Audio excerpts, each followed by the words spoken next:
It's Liz Holterhouse here today from OBX for Sale, powered by Keller Williams. And I'm excited today. We are going to start a new series today, and it is a listing agent series.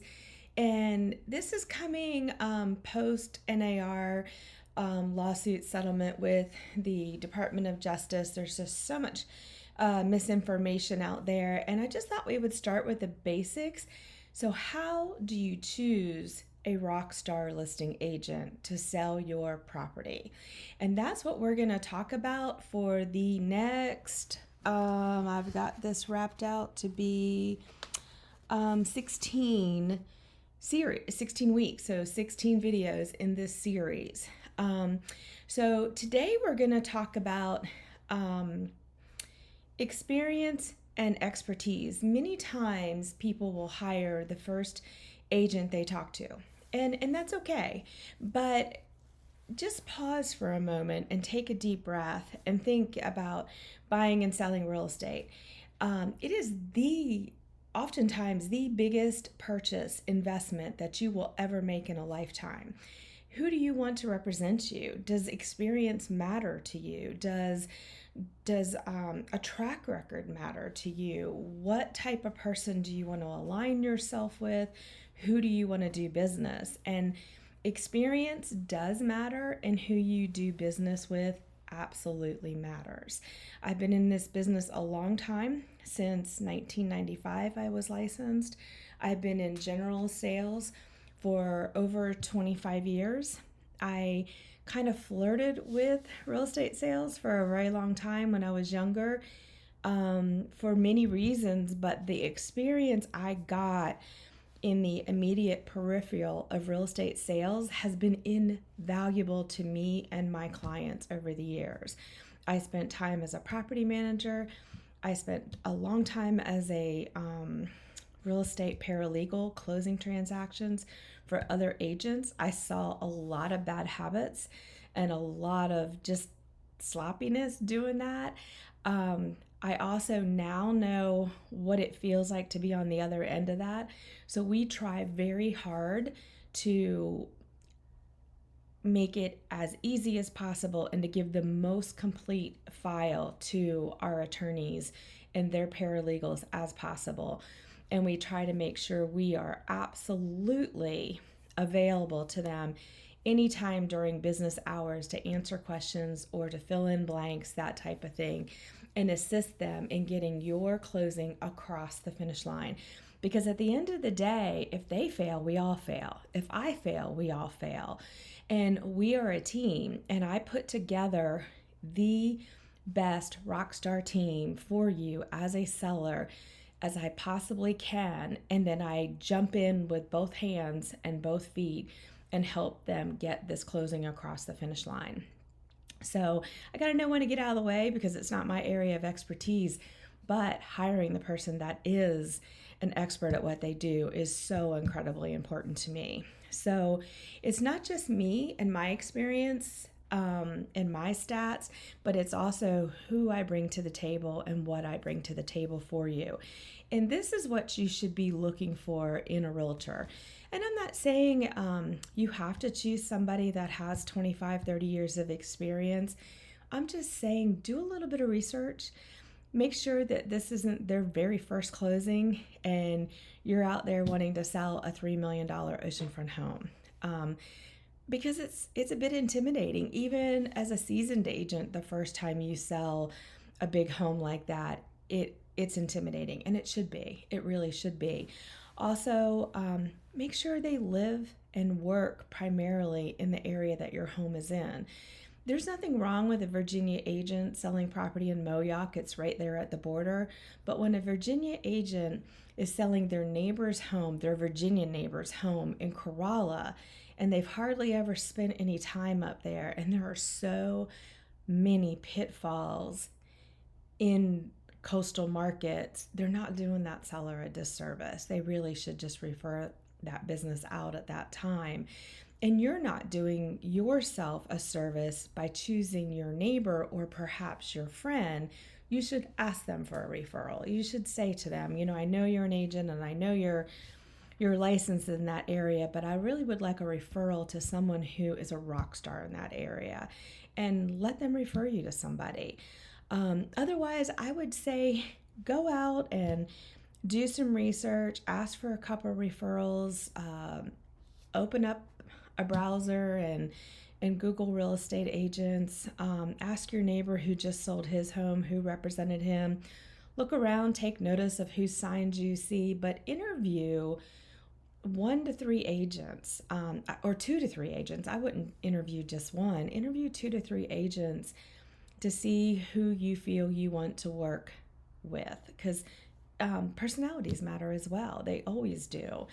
So we're going to start this series is all about experience and expertise and looking for that in your local market. You want somebody that is in the trenches every day, full time, understands the market trends, and not just the market trends of the Outer Banks as a whole, but Corolla, or even a micro subdivision in Corolla, like Whalehead Club or something like that. You want somebody that can dig down into the micro market of where your home is located. You want to know what those stats are when you're sitting down with an agent and you're talking pricing strategies and things like that.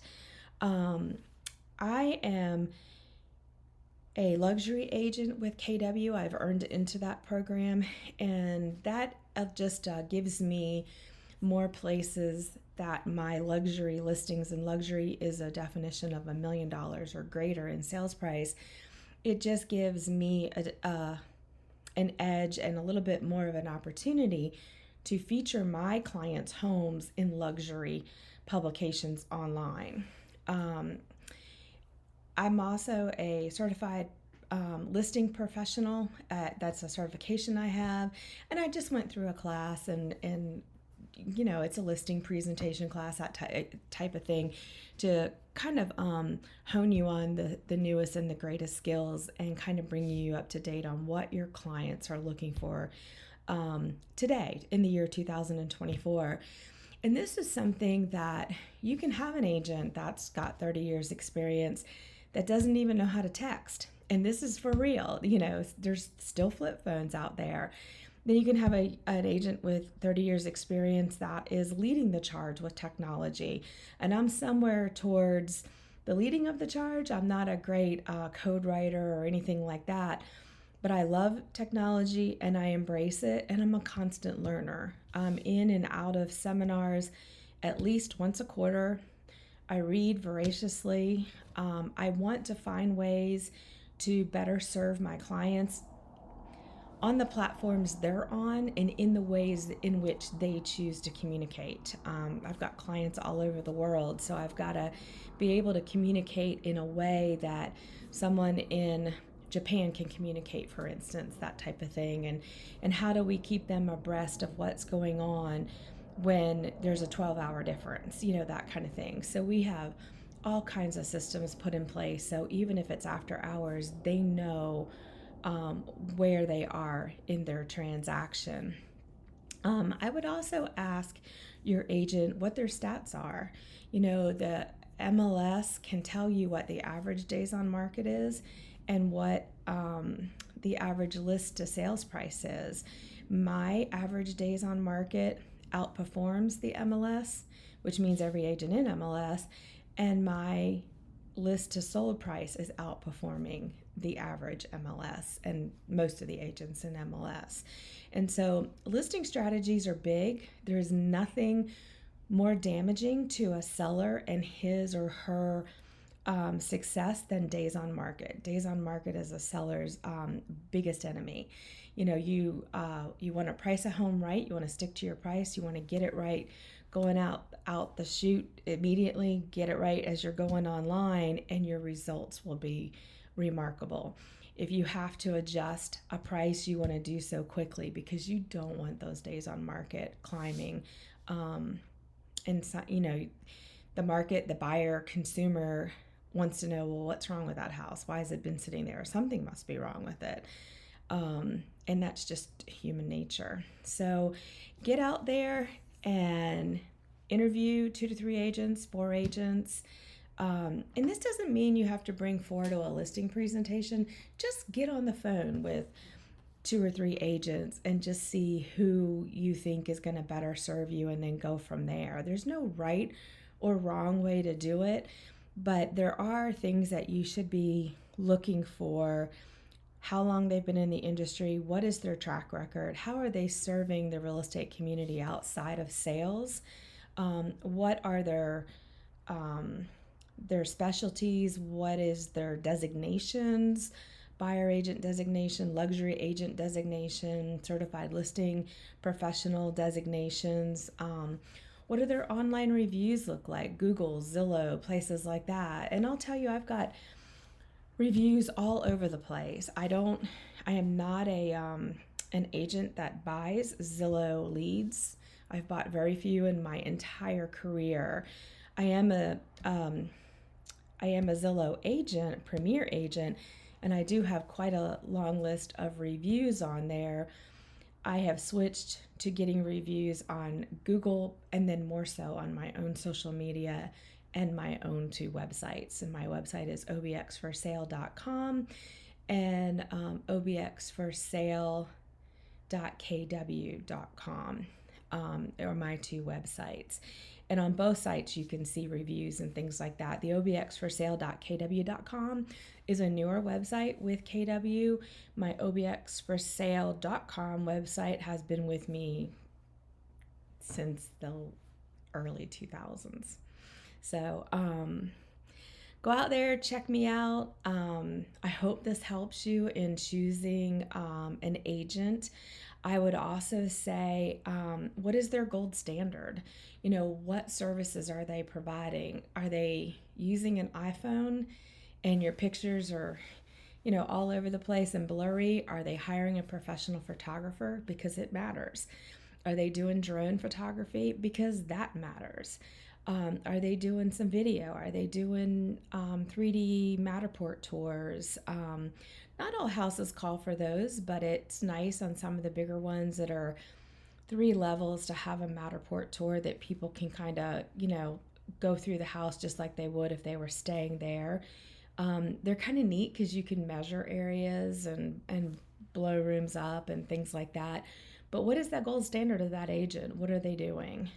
What services are they providing for their listing clients? And like I said, experience and expertise and market knowledge matter.